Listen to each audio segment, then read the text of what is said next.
All right, hello. The stream has started. Danny, so good to see you, man. So I'm going to make a couple of clicks here and put a couple of other things up. There we are. There's our lovely disclaimer because we're a couple of cyber citizens about to give an opinion on what's happening in the cyber world, but especially with a particular report from our company, Checkpoint. But there you go. There's that.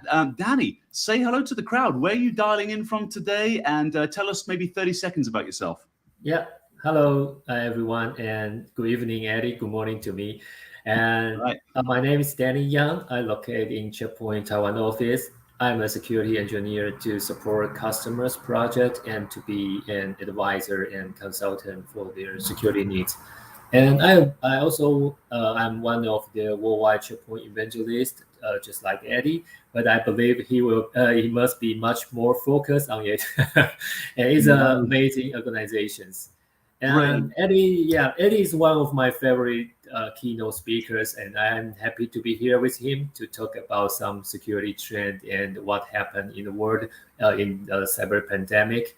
And now we are in an uncertainty world, and we have something to do. And I think we are our investigation and will help you to improve your security resilience.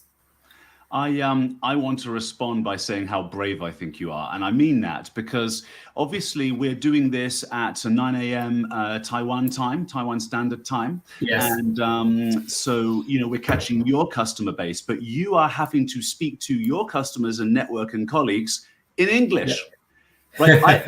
I don't speak to my customers in North America in French, which I can speak in, but that's the only other language. So, and by the way, I did a keynote in Paris a few years ago thinking I could probably pull this off. It was a lot harder than I thought. So having technical dialogue in a second language, you're my hero. Now, let's just say hello to a couple of folks dialing in. Hey, Eddie Royale, good evening from Dallas, Texas. Good evening from New Jersey for me and from Taiwan for Danny. Okay, and Danny's dialing in as one of our evangelists, one of our security engineers, and an all-round great guy to talk to us today about our 2022 cyber report. There it is. There's a live map of it. We're going to tell you all about go.checkpoint.com, go.checkpoint.com in a few moments. So we'll go over that. But let's say hello to Daniel. Daniel, hello, mates. Hey, hello. Thank you so much for dialing in. With that last name, maybe you're dialing in from another country too. I think our European friends are asleep, but the rest of Asia is awake, right? Yeah. Ashwin, good man. So there's Ashwin. There's one of our champions. Hello.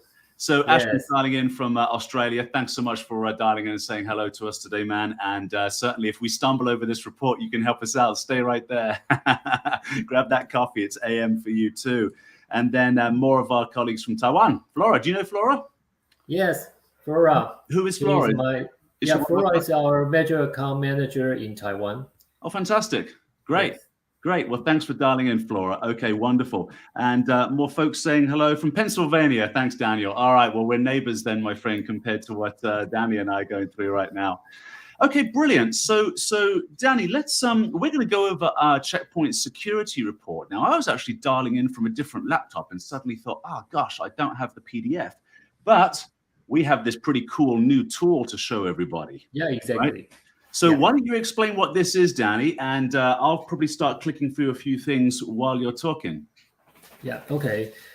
This is first time I joined the live stream in English, and I will do my best. And I believe Eddie will support to translate if something You're doing is not great, buddy. You're doing great. Don't be conscious of it.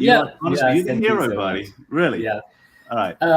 As Eddie mentioned, we have 2022 security report released in early January or February, and this report is very important to us, and we have lots of information, and we found what we found in the last year, and what the security trend we observed, and if you just as Eddie said, if you have a laptop or you use the mobile phone to read this report, you don't worry about the PDF template or it's too much vocabularies, anything. We launch a tool as Eddie shows in the screen. It's a very cool, and we separate the chapters, and you can easily to find out what you interested in, and you can drill down to see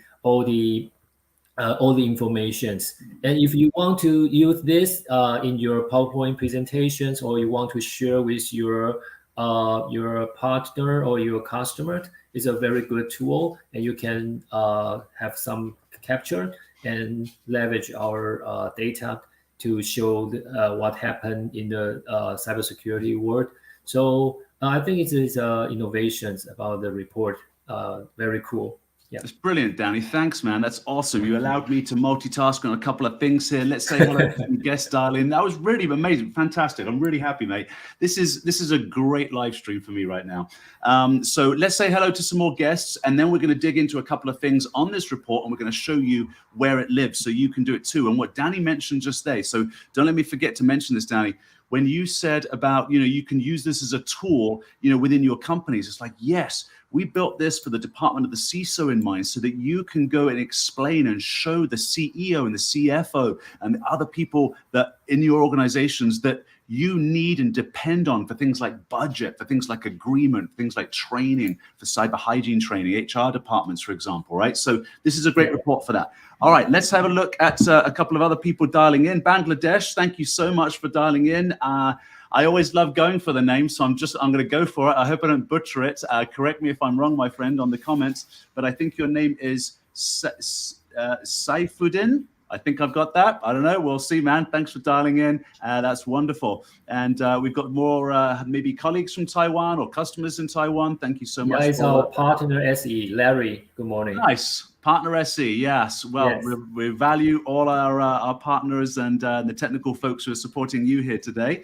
And hello from Malaysia. Hello over there in Malaysia. We've also got some folks from Houston, Texas, from Mexico, Luis, and it was Sylvia from Texas, and Boston City of Champions, Jim, also, of course, and also from more from Melbourne, Australia. Thanks for dialing in, everybody. Okay, so this report lives at go.checkpoint.com/security-report/page, and then whatever, security report. You can stop there. But if you just go to go.checkpoint.com, you'll navigate to it from there. What I like about this is it's a very dynamic document. It's also a document that we can update when necessary, right? When events take place. And so constantly stay tuned to this, bookmark it if you can, and share it therefore with a few folks. Share this video, in actual fact. This will live forever in our archive on LinkedIn and YouTube. And so what we've done is we've simply mapped out the chapters exactly the same way as we've done with our PDFs every single year. We release these big reports. Yeah. And so I'm not going to go through it verbatim, but there was a couple of things. I think it was the trends, or was it the major timelines that you and I were chatting about, Danny? And I think what I was going to be particularly interested in, of course, for the North American audience that will catch this on archive tomorrow, is give us a perspective on what's going on in your part of the world. Right? You know, we in here, we've just got one I saw right away was Spotify. Then, of course, there's SolarWinds. So Spotify, a Canadian company, SolarWinds, American, right? So tell us what's going on in your area, man. Yeah. As we highlight in this report, we mentioned about the supply chain attack. Since 2020, we have a SolarWinds incident. And now we already know something happened in Taiwan or in APAC. A China-related APT group, APT-10, already initial intrusion to more than 7 or more banking and high-tech customers in Taiwan. And they use a very advanced technique to steal the confidential data. And we have another supply chain attack, like if you have some experience to use the ASUS Store or QNAP NAS. They are attacked by... Sorry, Danny, what was it? It was a dark web tool? Is that what that was? Yes. This is a backdoor, and they install with unknown and zero-day vulnerability. And currently we have to... Yes, and we invested by government and some security vendors to help them to figure out what's going on. And currently, we didn't have some impact so far. is a good news, but we observe it's still trying to approach the key the ICS like important system in for the Really?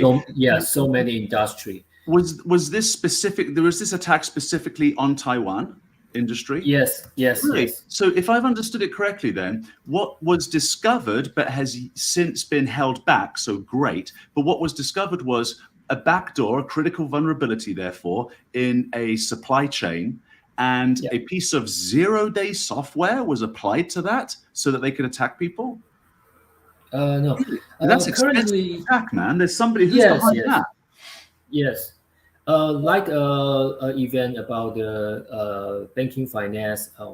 Now, last year we have a very critical event about the securities, and they already have some data leakage, so their users' credentials already held by attackers, and then trying to verify the account and hijacking their account takeovers and use their account to doing some transaction.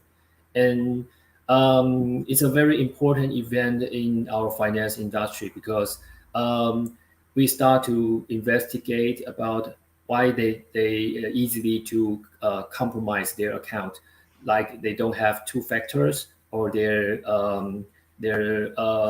OTP is too weak about to only use the password, or they don't use a dynamic ID to verify the user. So authentication should be a very important thing if the SaaS application or some transaction have to enhance the security level. So in most of case, we want to mention about now attackers will use so many unknown threat, and we like you have to be aware of if you have already have some bad event or some specific incident in your environment, and we have to have a quick response, or you have to prevent it if anything happened before the incident. So just like the QNAP and Asustor's NAS,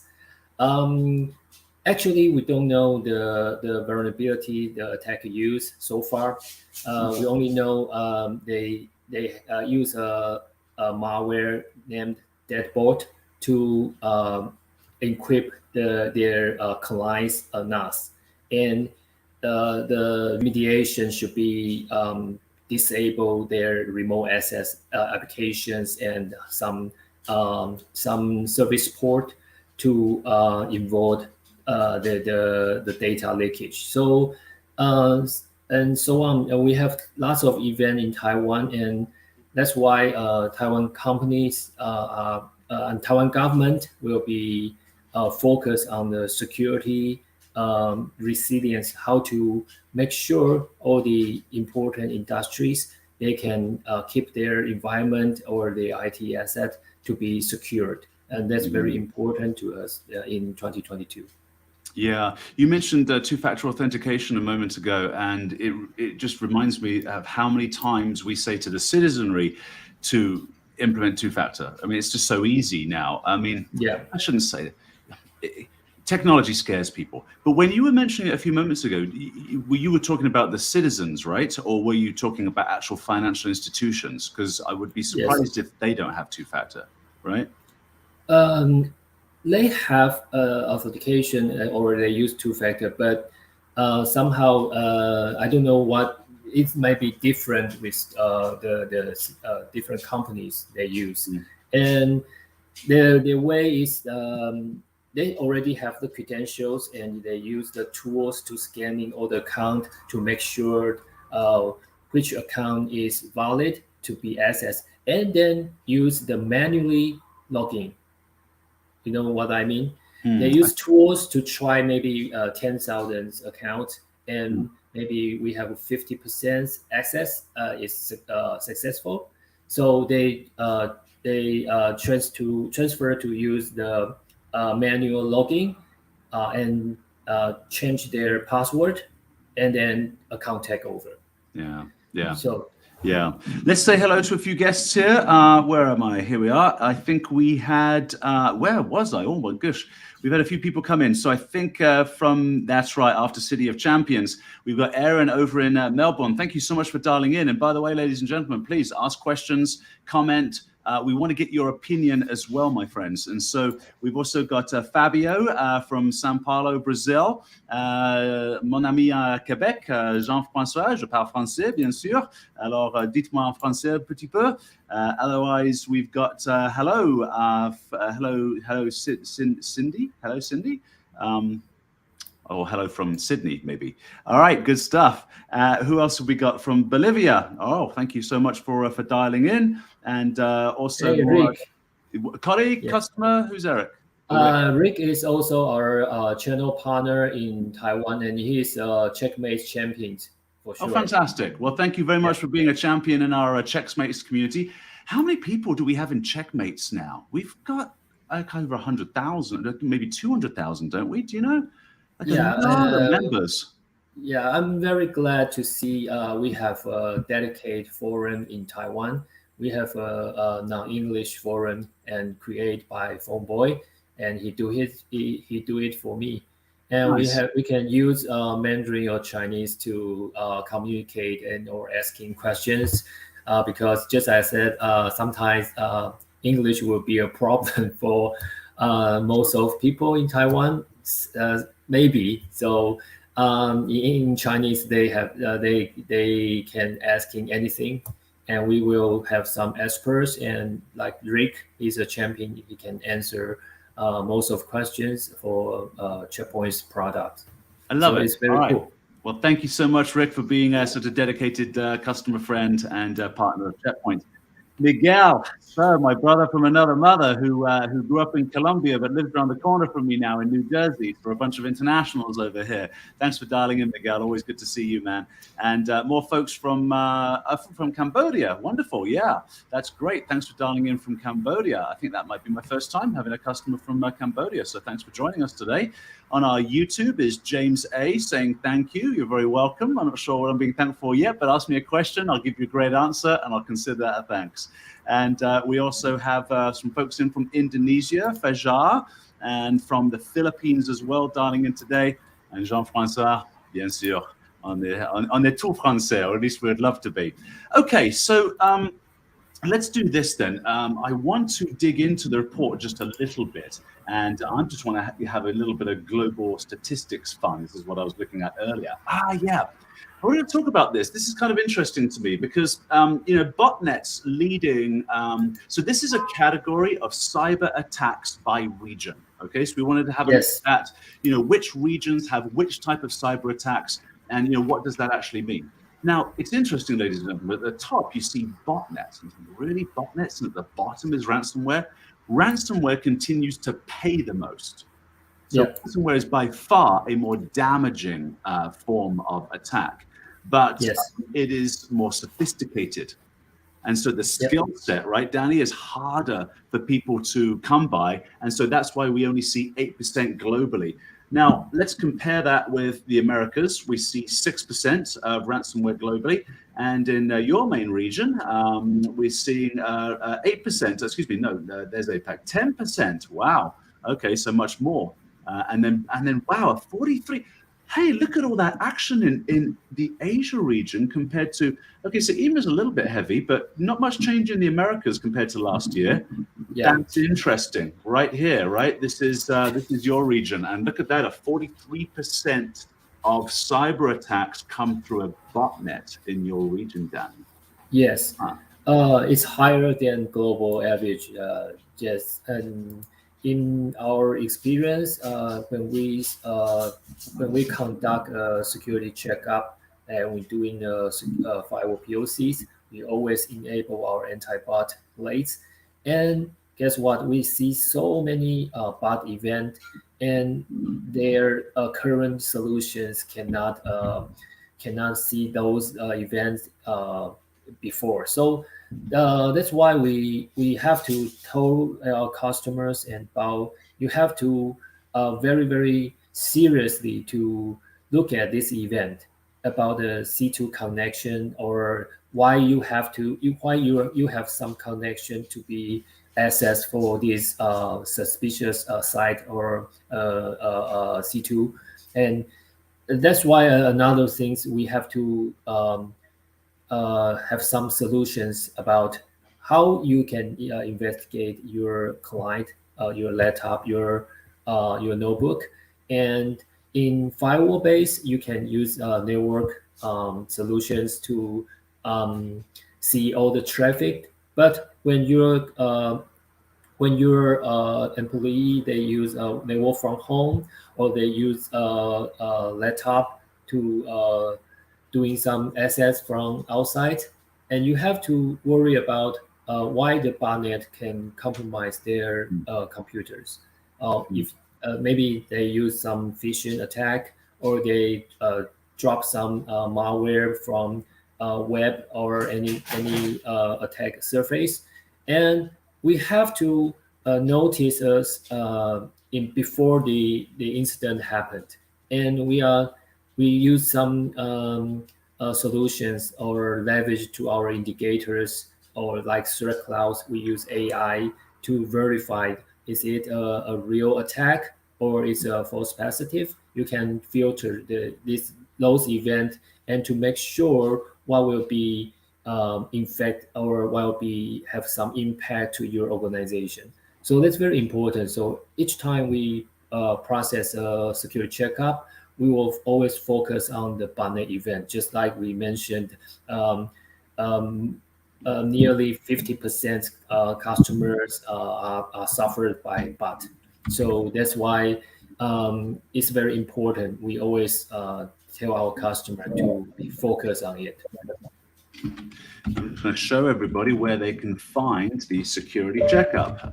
Security checkup. So I'm just at checkpoint.com. I went to the search, went to security checkup, and then here's a big laundry list of all the various things that hit that criteria. And on there somewhere, what you'll find is a link to a page. There's our little bot going off.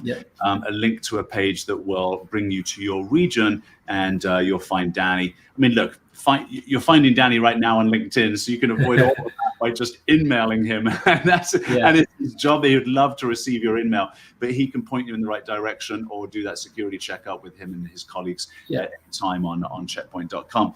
Let me just quickly go to Francois, who said, can I post the link to the report? I just did. So here's the report right here, go.checkpoint.com. And then I also put it right there in the show notes on LinkedIn. So if you're viewing from LinkedIn, you'll see that. YouTube folks, I'm sorry, I'm unable with the technology that I use to push that out to both sets, but you're seeing it right here, most certainly. And then hello from Costa Rica, my favorite place to surf. And so I was in Guanacaste last year, surfing twice actually, and then down in Malpais. You'll know where that is. Love that place. Okay, wonderful. I think we are caught up on everybody. Yes. Yes, we are. Okay, lovely. So let's scroll through. How are we doing for time? We've got a little bit more time. Okay, let's go for another maybe 5 or 10 minutes or so. Again, ladies and gentlemen listening, if you have questions or comments, that's the most favorite bit for Danny and I, because we are problem solvers, right? That's why we lent into this company at Checkpoint and this industry at cybersecurity. Let's scroll a little further, because I wanted to get to this piece. So this is the average weekly. Am I on the right screen? Yes. Average weekly attacks per organization by industry in 21 compared to 2020.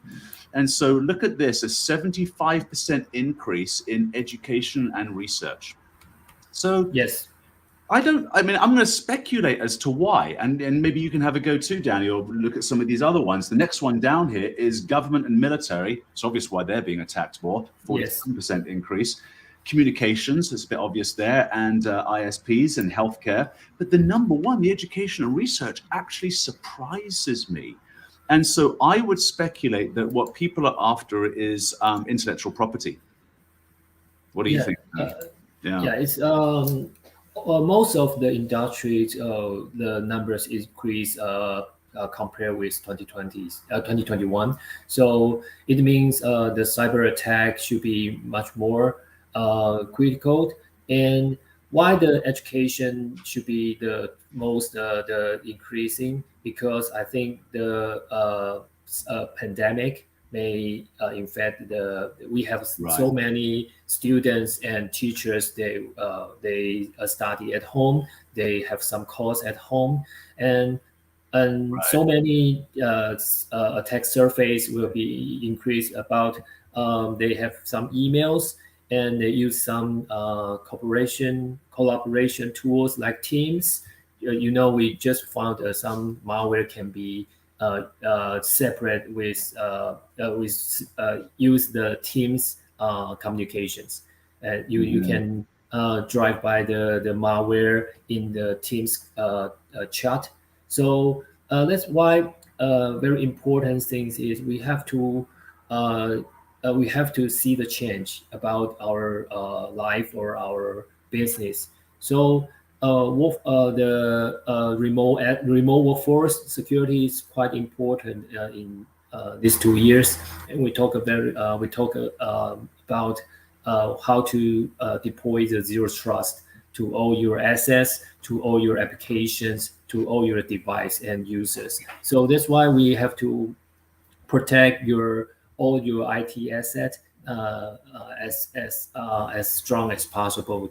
And one more thing, the prevention is also very important things to when we consider to survey security solutions.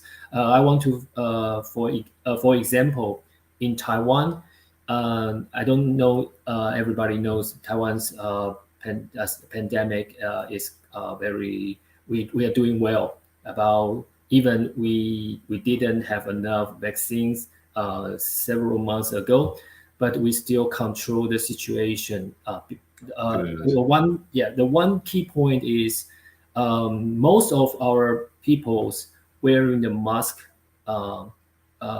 when we go everywhere, when we go to restaurant or your shopping mall or anywhere besides your home, and we always wear the mask to prevent the virus. And most of the public area, we have some sanitizer to use, and that it means we can prevent all the possible infect before it happened, before it get into your body or get into your organization. So we only have 20,000 people affected by this COVID-19. Compared with our populations, I think is a very good result. So prevention in cyber world is still very important. We have to deploy the prevention as possible as we can into all the network, IoT, or mobile phone, any others we can do. And we need to change this mind, because if we want to use the detection or we just focus on what we're doing to investigate what happened, but it's too late. So I think Checkpoint's concept is very, we emphasize the prevention is the most important thing. I think even in the cyber world or in real world, it's also very useful to avoid some attack happened or to protect ourselves. I'm going to come back to that prevention piece because it is so core to, just our the essence of who we are at Checkpoint as an organization and our culture. We've been speaking that mantra since the very beginning, over 25 years. I think you nailed it on the education and research piece. You're right. So many people went back home, and it reminds me of all the used passwords over and over again. I get it. It's very difficult to remember passwords. And so what you really need as a corporate leader is a technology to see if people are using their corporate password on other devices. And if they are, to block that. And so, we've got a technology that takes care of that for you as well. You can ask Danny and his team about that. Just reach out to us on LinkedIn. That's really helpful because I understand the impetus of the average person wanting to, use the same password because it's tremendously difficult to keep up with that stuff. Now, let's end on this prevention piece that you brought up. I'm so pleased you did. It's a great analogy, right? You're talking about, disease in the real world and some very simple and frankly, economical steps you can take to prevent disease. It's the same with the technologies that we encourage our customers to turn on with our gear. Relatively speaking, most cybersecurity providers are somewhat in the same ballpark, relatively speaking, right? We think we justify, our price sheet because of the excellence in our standards of engineering, but they're all roughly about the same. So if that's the case, then why not go full prevention mode as opposed to detection only, which is what Dan was saying earlier? Well, here's why. You're afraid of false positives. And that's okay, right? That's the big scary thought, isn't it, Danny? Right? It's people look. If you're a CISO, you have to be right 100% of the time. You can't afford to be wrong once. And so the weight of that responsibility cannot really be balanced with letting anything through the door and then hoping to detonate and contain after the fact. But false positives scare everybody. So here's the truth of the matter. Yes. You will experience false positives. You will. And that's okay if you can never experience the same false positive a second time, and you mitigate the downtime, the aggravation from that false positive to the most minimal interruption. And that means a cultural change in an organization. So it's a big deal. Now, we live with that because we test our technologies on ourselves. Our head office being in Tel Aviv understands the culture of prevention of threats. And so that's permeated through our organization. And when we experience them in a flash and we move on. It's a very tiny, minuscule, hardly even noticed interruption to our day. So that's what we actually have to talk to you about, is how to encourage you to use tools such as this one that I was showing you a little earlier, right? So you can go to go.checkpoint.com and look at this security report. And this is a great place to start your dialogue with the CEO, with the CFO, with the Chief Operating Officer, and then into your cyber hygiene for your customers. All right, well, I think that's a beautiful place to end, Danny. I'm so pleased you brought up prevention, and I am so impressed. I mean it, man. You are the hero of the hour. You really are for doing all of that technical talk in a foreign language. I couldn't have done it in the only foreign language I know. So well done. Do you want to give us final words before we depart? Okay. I want to add one more thing. I agreed about why customers use prevention to be afraid about the false positive.